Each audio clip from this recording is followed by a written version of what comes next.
അല്ല അത് നേരത്തെ പറഞ്ഞാലേ പോപ്പ് ആൽബംസിലധികം ആ ടൈപ്പുള്ള പാട്ടുകൾ പാടിയിട്ടില്ല എന്ന് പറഞ്ഞു. പക്ഷേ വളരെ ഈ സോഫ്റ്റ് നാച്ചുറൽ ആയിട്ടുള്ള ഒരു വ്യക്തി എന്നുള്ള നിലയ്ക്ക് ഇത്തരം പാട്ടുകൾ കിട്ടുമ്പോൾ അതും തോന്നാറ് എന്താണ്? ആദ്യമൊക്കെ ഭയങ്കര ചമ്മലായിരുന്നു. എനിക്ക് ആ ചമ്മല് മാറ്റി തന്ന ജാനകിയമ്മയാണ് ശരിക്കും പറഞ്ഞത്. ശരി. ഈ ഇഞ്ചിയുടെ പഴകാന്നുള്ള ആ പാട്ടൊരിക്കൽ ശ്രീലങ്കയിൽ ഒരു സ്റ്റേജിൽ കൊളംബോയിൽ ഒരു പ്രോഗ്രാമിൽ ജാനകിയമ്മ ഉണ്ടെന്ന് ബാലു സാറ്, രാജ സാറ്, അങ്ങനെ എല്ലാവരും കൂടെ ഉള്ളൊരു പ്രോഗ്രാമായിരുന്നു.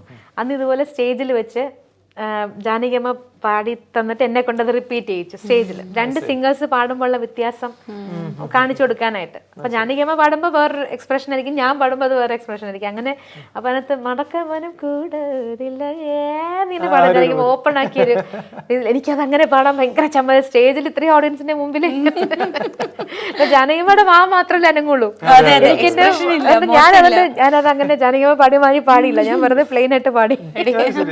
അപ്പൊ അന്ന് തന്നെ പിന്നെ രാജാ സാറൊക്കെ പറഞ്ഞു അത് അങ്ങനെ പാടും അങ്ങനെ. അപ്പൊ ഞാൻ ചിരിച്ചിട്ടെങ്കിൽ പോന്നു, പാടിയില്ല സ്റ്റേജിൽ. അങ്ങനെ അത് കഴിഞ്ഞപ്പോൾ ജാനകിയമ്മ ബാക്ക് സ്റ്റേജിൽ വന്നു കഴിഞ്ഞിട്ട് എൻ്റെ അടുത്ത് പറഞ്ഞ് അങ്ങനെ ചമ്മലൊന്നും പാടില്ല, മൈക്കില് റെക്കോർഡിങ്ങിന് പാടുമ്പോൾ മൈക്കിൽ നമ്മൾ മാത്രമല്ലേ ഉള്ളൂ, വേറെ ആരും കാണുന്നൊന്നുമില്ലല്ലോ, അത് അതുകൊണ്ട് അങ്ങനെ അതിന് മടിയൊന്നും വിചാരിക്കരുത്. അങ്ങനെ എനിക്ക് എന്നെ ഒരുപാട് അവര് പറഞ്ഞൊരു പ്രോത്സാഹനം തന്നിട്ടുണ്ട്.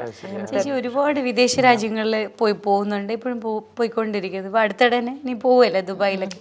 അപ്പൊ അവിടെയുള്ള ആളുകൾ എങ്ങനെയാണ് ചേച്ചി നമ്മുടെ ഈ പ്രോഗ്രാംസിനൊക്കെ പോകുമ്പോഴത്തേക്കും അവിടെയുള്ള ആളുകളുടെ ഏത് പാട്ടിലെ പുതിയ പാട്ട് അവർ തമിഴും കന്നഡയൊക്കെ പറയുമോ, അത് നമ്മുടെ മലയാളം സോങ്സ് തന്നെയാണോ പാടുന്നത്? അവരിനെ പറ്റി നമ്മളിപ്പോൾ സാധാരണ ഒരു പ്രോഗ്രാമിന് പോകുമ്പോൾ ഇപ്പം ടിക്കറ്റ് എടുത്ത് ഇവർക്ക് അറിയുന്ന സ്പോൺസേഴ്സിന് അവരോട് ചോദിക്കും എങ്ങനെ ക്രൗഡ് എങ്ങനെയാണ് വരുന്നത്, ഇപ്പം മുഴുവൻ മലയാളമാണോ.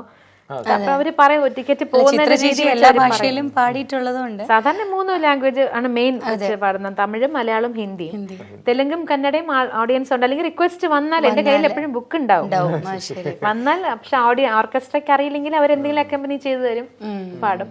അങ്ങനെ ഇപ്പൊ മുൻകൂട്ടി പറയാണ്. ഇപ്പൊ ഹൈദരാബാദോ അങ്ങനെ അവിടെ അങ്ങനത്തെ എവിടെയെങ്കിലും സ്ഥലത്താണ് പ്രോഗ്രാം എങ്കിൽ തെലുങ്ക് ഡെഫിനറ്റ് ആയിട്ട് ഉൾപ്പെടുത്തും.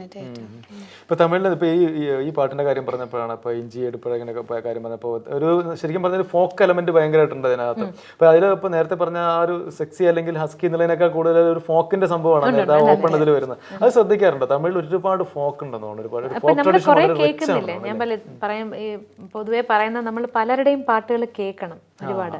അപ്പൊ ഇങ്ങനെ ഫോക്ക് സിംഗേഴ്സ് തന്നെ എത്ര പേരുണ്ട് തമിഴിൽ, അത് കുറെ കേൾക്കുമ്പോൾ ഇളയരാജ സാറിന്റെ മിക്ക പാട്ടുകളും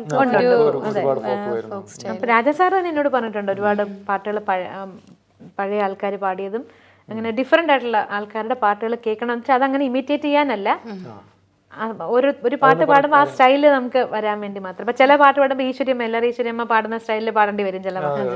അപ്പൊ നമ്മൾ ഓരോ പാട്ട് പാടുമ്പോൾ ഓരോരുത്തരായിരിക്കും നമ്മുടെ മനസ്സിൽ വരിക. ഈ പഴയ പാട്ടുകാരൊക്കെ ഒരു ഡിക്ഷണറി പോലെയാണ് നമുക്ക് എക്സ്പ്രഷൻസിന്റെ കാര്യത്തില്. എല്ലാ റീസിയുടെ കാര്യം പറഞ്ഞത് ആ ടൈപ്പ് ഒരു കാലത്ത് കുറെ പാട്ടുകൾ അങ്ങനെ വന്നിട്ടുണ്ട്. പാട്ടുകളെല്ലാം ആ രീതിയിൽ ചില പാട്ടുകൾ പാടുമ്പോഴത്തേക്ക് നമുക്ക് ആ ഈശ്വര്യമ്മ ആയിരിക്കും നമുക്കൊരു ഇൻഫ്ലുവൻസ് ആയിട്ട് വരുന്നത് നമ്മുടെ മനസ്സിൽ ആ സമയത്ത് അങ്ങനത്തെ പാട്ടുകൾ പാടുമ്പോൾ.